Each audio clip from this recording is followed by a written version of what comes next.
Alors encore 10 petites minutes. On va changer de... Comme c'est Yom Yerushalayim aujourd'hui, on va changer de prophétie. Et on va reprendre la prophétie qu'on avait fait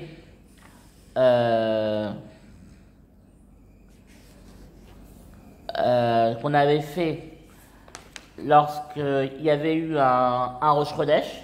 Je vais la reprendre parce que c'est Yom Yerushalayim. Et elle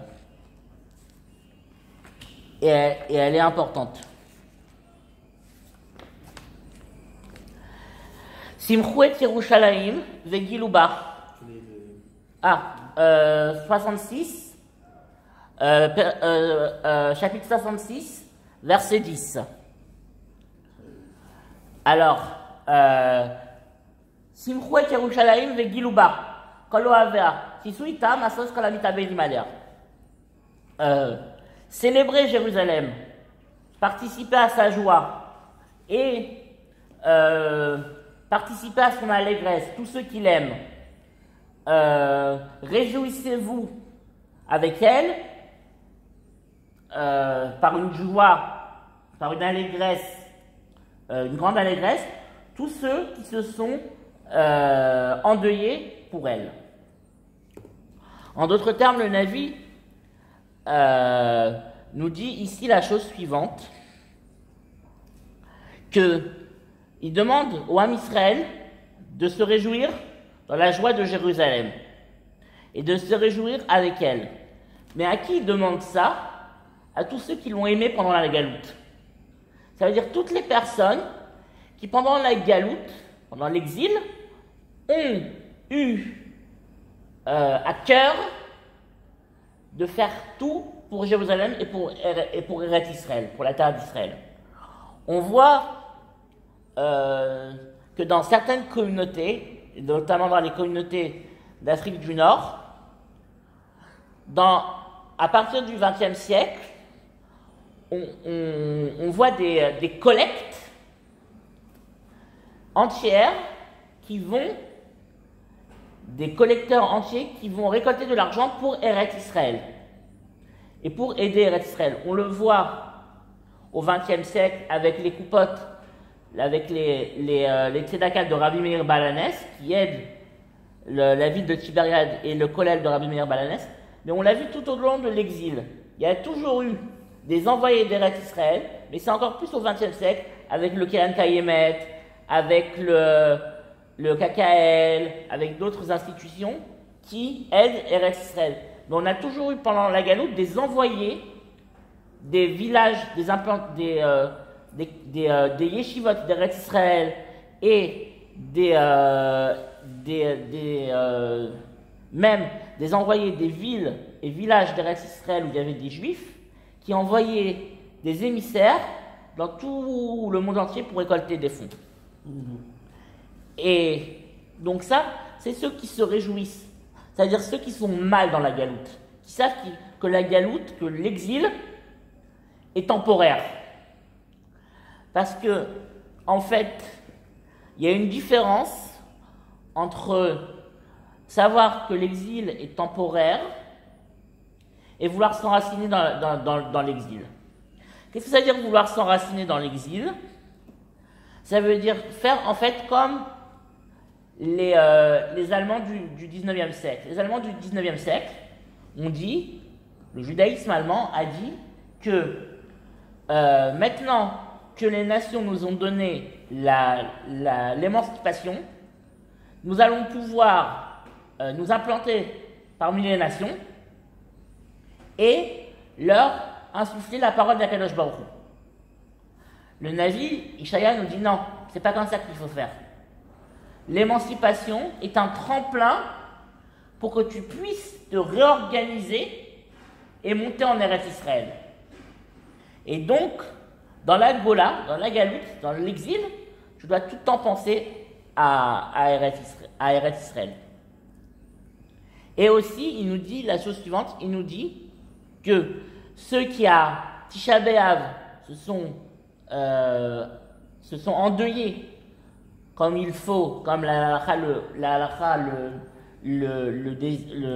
l'exige, mais aussi se sont endeuillés du plus profond de leur cœur, ont pleuré quand ils ont lu les élégies, les keynotes, ou quand ils ont lu la Megillah de Echa. Ces gens-là verront la joie de Jérusalem. Et ça, c'est toute une façon d'être et tout un état d'esprit. Le fait qu'il te manque quelque chose, le fait que même si tu es à Paris, à New York, à Londres, et que tu as la synagogue, la maison d'études, la boucherie cachère, il te manque Jérusalem, il te manque le Beth Amikdash, il te manque le Kotel HaMaaravi. Et donc, si tu ressens ce manque, alors là, tu verras la joie de Jérusalem. En d'autres termes, je vais être direct. Si tu ressens ce manque, tu pourras imposer le Hallel à Yom HaAtzmaut, et tu pourras imposer le Hallel avec la bracha, le Hallel complet avec la bracha, à Yom Yerushalayim. Sans bracha ce matin. Avec bracha. Et c'est ça, donc, d'avoir... On aura à exiger ça. On doit exiger ça parce que c'est pour la joie de Jérusalem. Leman tinku usvartem, mishod tanchumea, leman tamotsu vitanaktem miziz kevoda. Afin que vous puissiez téter et que vous soyez rassasiés du sein de ces condoléances, de ces consolations, de sa consolation, et afin que vous puisiez et que vous vous réjouirez et vous vous délecterez du jus de sa gloire.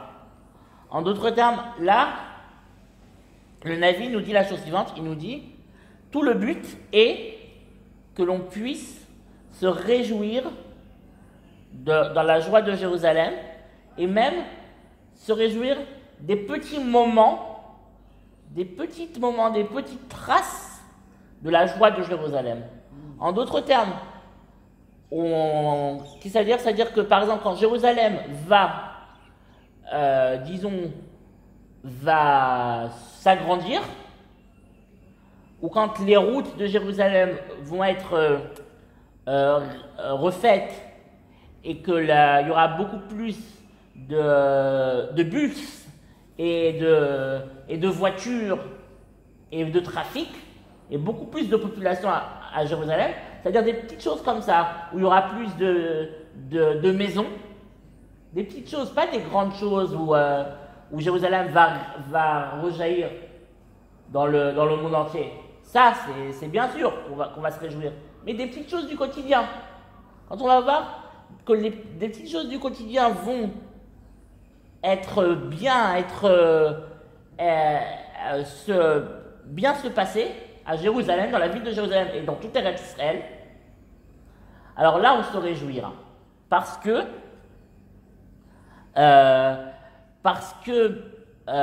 c'est le but de la création.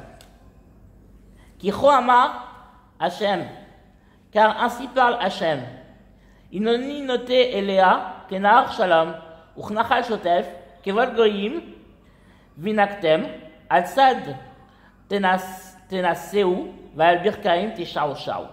Alors, car ainsi parle l'Éternel, je vais la grandir, la placer comme un torrent, un fleuve de paix, et comme un torrent dont le débit sera ininterrompu. Vous vous abreuverez, vous têterez le kavod, la gloire des goyim, et vous serez élevés sur le côté, c'est-à-dire vous serez élevé au-dessus de tout le monde. Et sur les genoux des nations, vous vous amuserez. En d'autres termes, là, le Navi nous dit quelque chose d'important. Il nous dit que la ville de Jérusalem sera en paix à la fin des temps. Elle sera en paix et elle déversera le shalom dans toute l'humanité. Et la gloire des nations viendra à Jérusalem. Et on se délectera de cette gloire des nations. Et les nations nous porteront en étendard. Comme un Keish Asher Imot Enachamenu, Ken Anochi Enachamenchem Uverushalem Tenuchamu. Comme un homme qui est consolé par sa mère, je vous consolerai, et à Jérusalem, vous serez consolés. C'est ce qu'on dit en fait lorsqu'on est dans un deuil. On dit en fait que Akadosh Baruch Hu va nous consoler et va prendre soin de nous de manière très proche, pas comme il était dans la galoute, où c'était, comme on a dit tout à l'heure, un jeu de force, une relation entre maître et serviteur ou maître et élève. Là, ça sera plus une relation de père à fils. Et ça s'accompagnera par une consolation éternelle et par la consolation de Jérusalem. Je te remercie beaucoup d'avoir été présent. C'est moi qui te remercie. Je te souhaite bonnes vacances puisque pendant un mois, pendant un mois, nous ne serons plus là. Et je remercie nos auditeurs de YouTube et je leur dis à dans un mois.